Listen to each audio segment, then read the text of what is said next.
ভাঙড়ের বিধায়ক তথা আইএসএফের বিধায়ক এমএলএ নওশাদ সিদ্দিকীকে বিভিন্ন প্রশ্নের মুখোমুখি হতে হয়েছে সাংবাদিকের সামনে।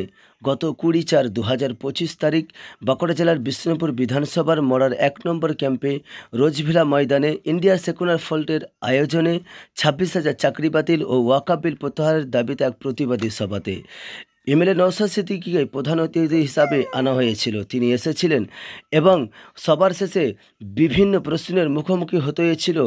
গত 20/4/2025 তারিখে এমএলএ নওশাদ সিদ্দিকীকে সাংবাদিকের সামনে। তো সেখানে প্রশ্ন উঠে এসেছিল যে মুর্শিদাবাদ যে দাঙ্গা চলছে সেই দাঙ্গাতে নাকি শুভেন্দু অধিকারী বলেছে যে 2026-এ বিজেপি সরকার যদি ক্ষমতায় আসে তাহলে বুলডোজার চালিয়ে দাঙ্গাবাজদেরকে যোগ্য জবাব দেওয়া হবে। এমনকি প্রশ্ন উঠে এসেছে যে বাংলাদেশের ডক্টর ইউনূস সাহেব প্রধান উপদেষ্টা তানাকে নিয়ে এসেছে, পাশাপাশি এসেছে শেখ হাসিনাকে নিয়ে। তো কি হয়েছিল চলুন সম্পূর্ণ ভিডিও আজকে আমরা এখানে দেখব, তাই দেখুন ভিডিওটা আপনারা। শুভেন্দু অধিকারী আজকে বলেছেন মুর্শিদাবাদ ঠান্ডা করবো, 26-এ সরকারে এলে দাঙ্গাবাজদের বাড়িতে বুলডোজার চালাবো, সব ক্ষতিপূরণ হবে। এখন সেন্ট্রাল গভর্নমেন্টের ওনারা আছেন তো, 26-এ সরকার আসবে, তারপর হবে এই ললিপপ দিয়ে বন্ধ করতে বলুন। মোহাম্মদ ইউনূস সরকারের বিরুদ্ধে চক্রান্তের অভিযোগে শেখ হাসিনার বিরুদ্ধে রেড কর্নার নোটিশ ইস্যু করার আবেদন জানালো বাংলাদেশের তদারকি সরকার। রেড নোটিশের আবেদন গৃহীত হলে ভারত থেকে হাসিনাকে প্রত্যার্পণের ক্ষেত্রে আন্তর্জাতিক চাপ তৈরি করা হবে বলে মনে করেন। আমাদের দায়িত্ব এখন কাকে দিয়েছে? শওকত মোল্লাকে। শওকত মোল্লাকে নোটোরিয়াস ক্রিমিনাল। মমতা ব্যানার্জি বলছে তুই বোমবাদী। যে যার হাতে যে বোমবাদী, যার কপালে লেখা আছে নোটোরিয়াস ক্রিমিনাল, তাকে দিয়ে ভাঙড়ে শান্তি ফিরে।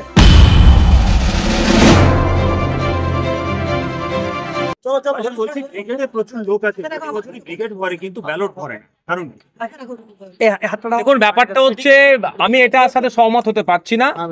যেখানে দুর্বল জায়গা সেটা হচ্ছে আমাদের, সেটা গণনা কেন্দ্র আর ভোটের দিনে পুলিশের একটা অংশকে কাজে লাগিয়ে ভোটের দিনে নোংরামি হিংসা করে, আর গণনার দিনে যারা গণনা কেন্দ্রে যায় বিরোধীদের তাদের উপর আক্রমণ চালায়। ফলে আপনি যে ভিড় বলছেন, ভিড়টা অবশ্যই ভোটে আসে, কোনো অস্বীকার করার জায়গা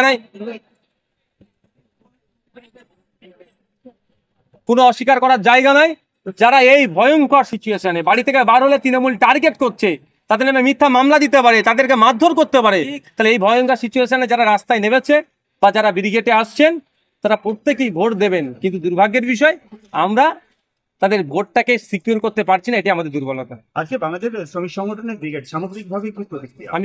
আমি সার্বিক সফলতা কামনা করেছি। এটা মেহনতি মানুষের, খেটে খাওয়া মানুষের ব্রিগেড হচ্ছে। আমি তো খেটে খাওয়া মানুষ, মেহনতি মানুষের পক্ষেই।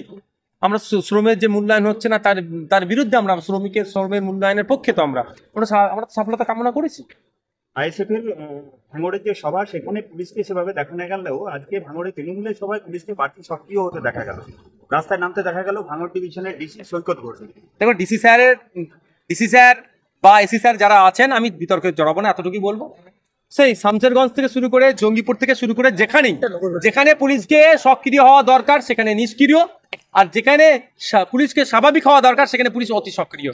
আইএসএফ মিটিং মিছিল করলে অতি সক্রিয় হয়ে সেখানে লাঠিচার্জ, মাথা ফাটানো, মিথ্যা মামলা দিয়ে আইএসএফ এর নেতাকে কিভাবে গ্রেফতার করে আইএসএফ এর কোমর ভাঙার চেষ্টা করছে। এটা হয়ে উঠবে না। এখন আজকে যেটা দেখছেন তৃণমূলের মিটিং এর জন্য এত পুলিশের রুট মার্চ, হ্যান ত্যান, আইওয়াস ছাড়া কিছুই নয়। যেভাবে 14 তারিখে আইএসএফ এর মিছিলে ওয়াকফ সম্পত্তিকে বাঁচানোর জন্য কেন্দ্রের বিরুদ্ধে মিছিলে আসছিল, পুলিশি আক্রমণ হয়েছে, সারা রাজ্যের মানুষ এটাকে ছিচি করেছে, নিন্দা করেছে। এই নিন্দার হাত থেকে বাঁচার জন্য পুলিশ তার ভাবমূর্তি কিছুটা ফিরিয়ে নিয়ে আসার জন্য এইগুলো করছে। এতে ছিঁড়ে ভিজবে না, বাংলার মানুষ বুঝে নিয়েছে তৃণমূল কংগ্রেসের অবস্থান কোথায়। জাতীয় মহিলা কমিশন আজকে নিহতের বাড়ি থেকে চলে যাওয়ার পরই রাজ্যসভার সাংসদ সামিরুল, জঙ্গিপুরের সাংসদ খলিলুর, শামসেরগঞ্জের বিধায়ক জাফরাবাদের মৃতের বাড়িতে গিয়ে বললেন রাজনীতি করার জন্য এখন অনেকে আসবে, প্রতিশ্রুতি দেবে, কিন্তু 1 মাস পর এদের আর খুঁজে পাওয়া যাবে না, আপনাদের পাশে আমরাই থাকবো, তৃণমূলের সরকার।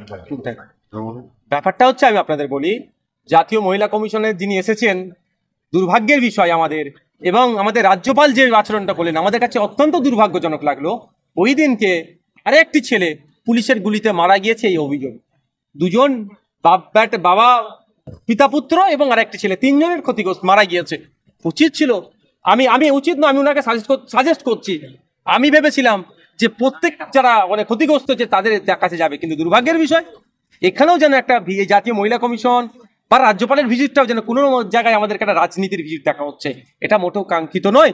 জাতীয় মহিলা কমিশন থেকে শুরু করে রাজ্যপাল হচ্ছে একটা নিরপেক্ষ বডি, এনাদের কাছ থেকে আমরা নিরপেক্ষতা আশা করবো, কিন্তু সেটা হচ্ছে না। আর সামিরুল সাহেব খলিলুর সাহেবদের কথা বলবেন না, এদের নাম যত কম নেবেন তত বলে এরা পচে গিয়েছে।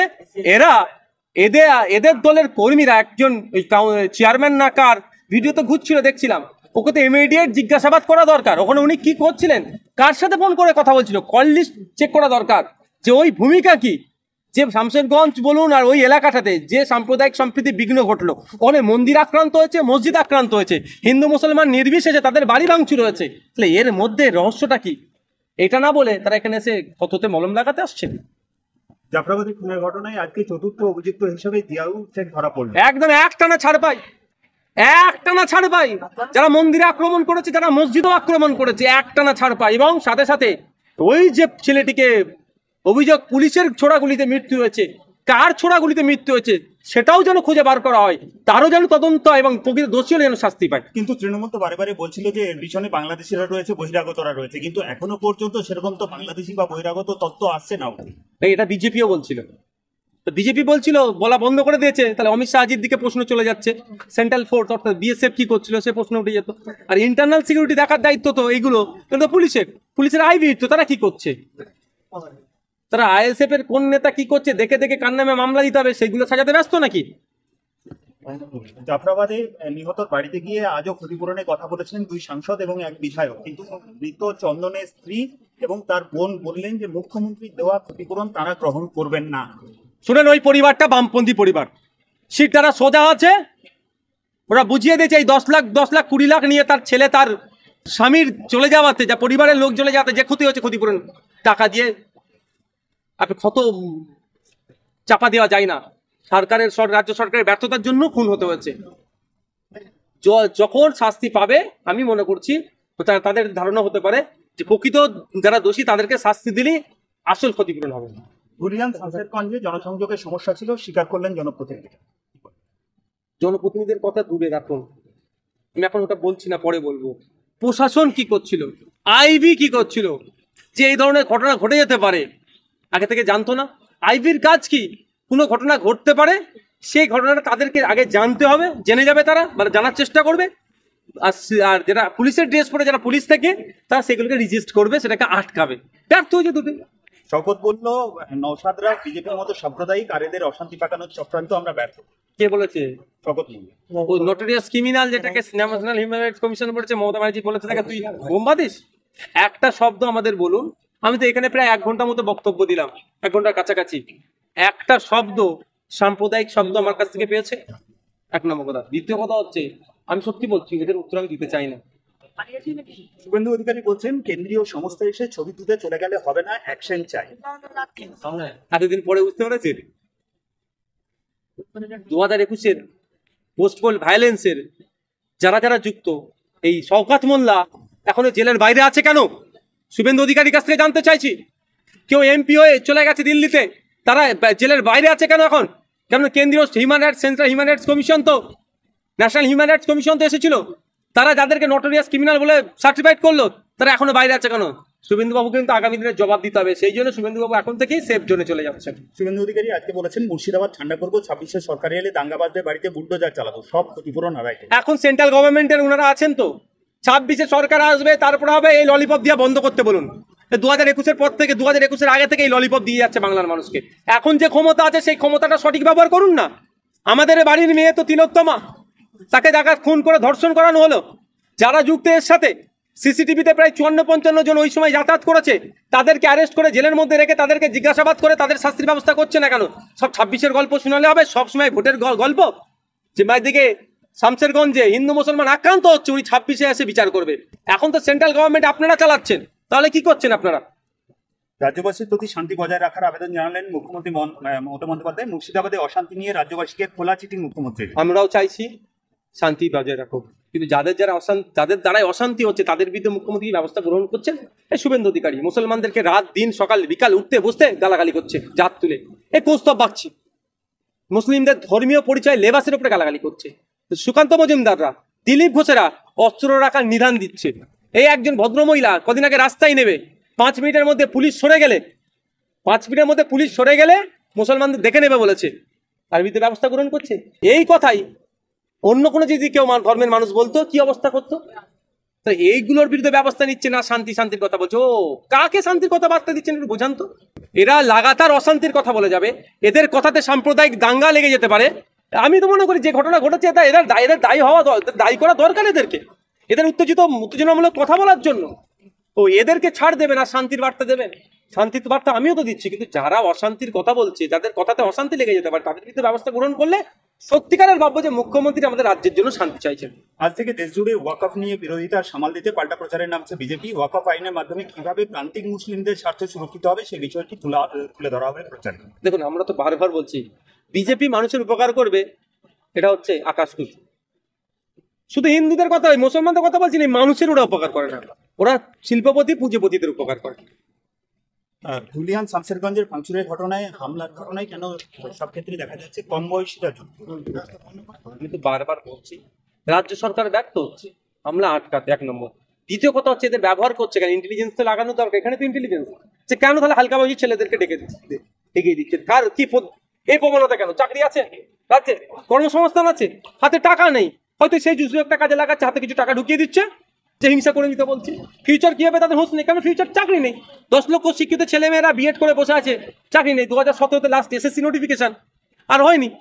ফলে হয়তো ওরা এই বেকারত্বের সুযোগটা কাজে লাগাচ্ছে। উত্তরপ্রদেশে বাংলার 18 জন পরিযায়ী শ্রমিককে আটক করা হয়েছে। হিংসার ঘটনায় পরিযায়ী শ্রমিকদের উপর দায় ঠেলার পরেই কি বিভাগে পড়ছে পরিযায়ী শ্রমিক? দেখুন, আমি বারবার বলেছি, বিধানসভাতেও বলেছিলাম, সেজন্য পরিযায়ী কল্যাণ বোর্ড এই ধরনের একটা তৈরিও করেছে। আমি বলেছি প্রতিটা রাজ্যে একটা করে নোডাল অফিসার রাখা দরকার। আমাদের রাজ্য থেকে যে সমস্ত শ্রমিকরা ভিন্ন রাজ্যে কাছে যাচ্ছে, তারা সমস্যায় পড়লে সেটা দেখভাল করবে। আমাদের রাজ্য সরকারের কাছে অনুরোধ করবো অবিলম্বে আমাদের পরিযায়ী শ্রমিকদের, মাইগ্রেন্ট লেবারদের যে সমস্যাগুলো আছে, উত্তরপ্রদেশ সরকারের সাথে কথা বলে সেগুলো সমাধান করা এবং তাদেরকে সকালে বাড়ি ফিরিয়ে নিয়ে আসা। না, শুভেন্দু অধিকারী যেভাবে পরিযায়ী শ্রমিকদের দায়ী করেছিলেন মুর্শিদাবাদের ঘটনায়, এই ঘটনা কি তারই প্রতিক্রিয়া? দেখুন, অনেক সময় অনেক ঘটনা অনেক জায়গায় লিঙ্ক থাকে। এটা অ্যাকচুয়াল কি ঘটেছে সেটাকে জানতে হবে, কোন কেসে তাদেরকে ডিস্টার্ব করছে সেটাও জানতে হবে। মোহাম্মদ ইউনূস সরকারের বিরুদ্ধে চক্রান্তের অভিযোগে শেখ হাসিনার বিরুদ্ধে রেড কর্নার নোটিশ ইস্যু করার আবেদন জানালো বাংলাদেশের তদারকি সরকার। রেড নোটিশের আবেদন গৃহীত হলে ভারত থেকে হাসিনাকে প্রত্যার্পণের ক্ষেত্রে আন্তর্জাতিক চাপ তৈরি করা হবে বলে মনে করা হচ্ছে। সেটা আমাদের বিদেশ মন্ত্রী আছে, স্বরাষ্ট্র দপ্তর আছে, ফরেন মিনিস্টার আছে, যেটা তাদের আমাদের যে নীতির ওপরে আছে সেই নীতি নিয়ে তারা আলোচনা করবে। না, আমি বললাম তো রাখতে, আমি তো বললাম আপনাকে রাখতে। ভাঙড়ে অশান্তি সৃষ্টি করা হচ্ছে, সায়নী লোক বলছে যে ভাঙড় অশান্ত, ভাঙড়কে শান্তি অশান্ত করার চেষ্টা করছে। কে বলছে? ভাঙড়ের দায়িত্ব এখন কাকে দিয়েছে? শওকত মোল্লাকে। শওকত মোল্লাকে নোটোরিয়াস ক্রিমিনাল। মমতা ব্যানার্জি বলছে তুই বোম মারিস। তো যে যার হাতে যে বোম মারিস, যার কপালে লেখা আছে নোটোরিয়াস ক্রিমিনাল, তাকে দিয়ে ভাঙড়ে শান্তি ফিরে? ও তো ভাঙড়ে অশান্তি করার জন্য এসছে। পঞ্চায়েত নির্বাচনে তাদের দলের নেতা অ্যারেস্ট হলে কিসের জন্য? আইএসএফ এর কর্মীদের খুন করার জন্য, জেলও খাটলো। তাদের শওকত মোল্লাও আছে, অপেক্ষা করুন, শওকত মোল্লাও জেলে যাবে। বিজেপির বি টিম, তাহলে বিজেপির এ টিমটা কি আগে খুঁজুন। বি টিম তো আমাকে দেখে দিচ্ছে, এ টিমটা আগে খুঁজুন। এ টিম তো সায়নী ঘোষরায় আছে।